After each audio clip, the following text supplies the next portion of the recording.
como eu posso começar a praticar, a fazer yoga? O yoga significa união e integração. Então, a princípio de você com você mesmo, você se percebendo nessa condição de praticante, mas é a integração de corpo, mente e alma. Então, é mais claro assim do que isso, não saberia distinguir nesse momento.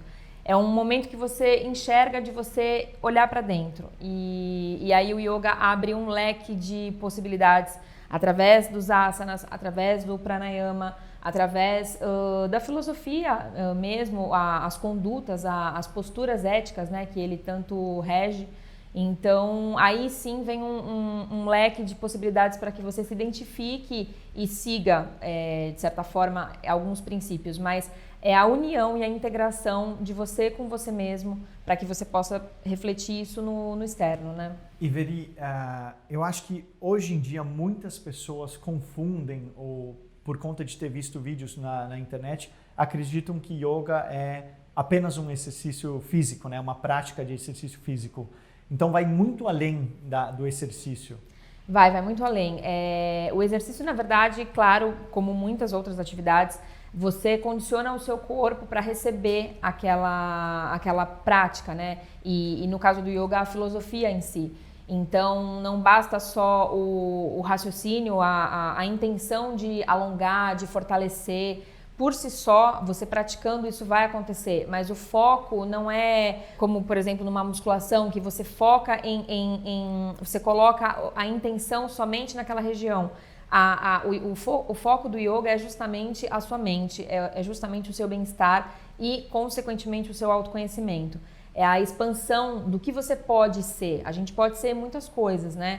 Então, a partir do momento que eu estou expandindo a minha consciência, expandindo me dispondo àquela prática, consequentemente, por meio dos asanas e dos benefícios que vão estar atuando dentro de mim, claro que vai ter uma condição física nisso.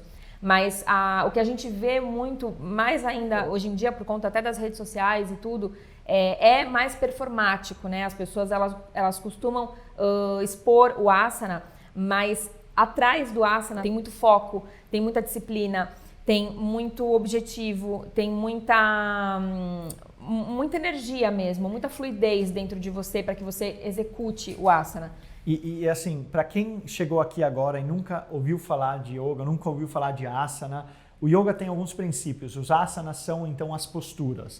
O que mais trabalha durante uma aula de yoga? Trabalha essas posturas que são os asanas, as respirações? Isso, na verdade é um conjunto, né? E não diria uma sequência, até o yoga deixa você, na verdade, muito livre para você conduzir da maneira como você quer. Então, por exemplo, há pessoas que preferencialmente numa aula de yoga iniciam com o pranayama para que você, através do controle respiratório do seu corpo, você atinja uma tranquilidade e com isso a sua prática fique mais fluida, mais leve e você consiga executar de forma eficaz aquilo que você se propôs a fazer. Há também a questão de modalidades mais vigorosas, mais intensas do yoga. Então, nesse caso, você não precisaria começar essa prática acalmando o seu corpo. Você pode dar início já com Surya Namaskar, por exemplo, que é uma postura muito vigorosa, muito ativa, em que você sauda o sol com movimentos muito intensos e focados e concentrados e mais densos para que você atinja aquela condição de alongamento. Então, numa situação como essa, você não está naquele momento priorizando a sua respiração. Então, vai muito do que você, do tipo de yoga que você escolhe praticar, mas aqui eu não vou nem abordar muito essas diversas possibilidades, porque são muitas, mas a filosofia do yoga é você se dispor a se conhecer. Então, isso você pode fazer num vigoroso, num mais lento, num mais devoto, digamos, mas o objetivo inicial é você identificar em que momento você deve começar a praticar. Isso que eu acho que é muitas vezes o mais difícil, mas por ser mais difícil, consequentemente mais importante. Perfeito. E você está falando numa filosofia, eu acho que algumas pessoas podem até confundir isso ou acreditar que isso tem a ver com religião. Yoga é religião? Não, de forma alguma. Há tipos de yoga, como eu falei, mais específicos. Então tem, por exemplo, o yoga devocional, tem uma série de manifestações que muitas pessoas que praticam yoga expressam, né? Em forma de gratidão, de valores e princípios que seguem. Mas, inicialmente, é como eu abordo aqui, o ser para todos é que a qualquer momento e qualquer pessoa pode fazer. Eu não preciso ter uma imagem na minha casa de Ganesha para que o meu yoga seja mais especial do que uma pessoa que não tem sequer o tapete. A condição física do ser humano é aceitar um melhor momento para começar a implantar, a colocar o yoga na sua vida. Ah, mas o que é pôr o yoga na minha vida? É justamente o momento em que você se observa e se enxerga. Então, como eu tô hoje? Como eu tô nesse momento? Como que eu posso melhorar as minhas emoções? Consequentemente, se eu focar nas minhas emoções, então, exemplificando, se eu estiver nervosa, por exemplo, e eu trabalhar uma prática respiratória, eu vou sentir já uma tranquilidade, eu vou estar focada no meu objetivo, que é não ficar nervosa. É engraçado você falar do nervosismo, porque eu já ouvi muitas pessoas falando sobre o yoga, sobre a meditação, colocando um empecilho, falando assim, mas eu não sou nada zen, então não consigo fazer. Eu acho que o yoga exatamente abre uma oportunidade para quem não é nada zen, não é? Exatamente. Não precisa, como eu tenho colocado aqui, não existem condições. Eu preciso ser calma para fazer, ou eu vou me sair melhor, desempenhar melhor se eu for desse jeito, não existe esse tipo. Parece que sim, porque as pessoas muitas vezes, como eu falei, acabam confundindo a filosofia com a performance em si. Tá. É muito gostoso executar um asana e divulgar e colocar aquela condição que você está atingindo. Mas isso, algumas vezes, nos afasta do objetivo maior, que é a todo momento e a todas as pessoas, essa introspecção pode estar acontecendo. Está acontecendo comigo nesse momento, está acontecendo com você, consequentemente, com quem estiver disposto a ingressar nesse universo do autoconhecimento. Então, eu posso começar não sendo já um Buda, eu posso começar do momento que eu estou, né? Deve. E eu acho que é interessante a gente, então, explorar um pouco da questão do autoconhecimento, né? Porque você falou um pouco dessa questão da gente querer mostrar, querer compartilhar o que a gente aprende no yoga, que isso é natural. Quando a gente aprende algo legal, algo que está fazendo bem, a gente quer compartilhar com o mundo. No entanto, sempre tem esse risco da gente se comparar demais e quando a gente se compara, a gente corre um risco da gente desistir de uma prática porque a gente não é igual ao nosso parceiro do lado, nosso vizinho, né?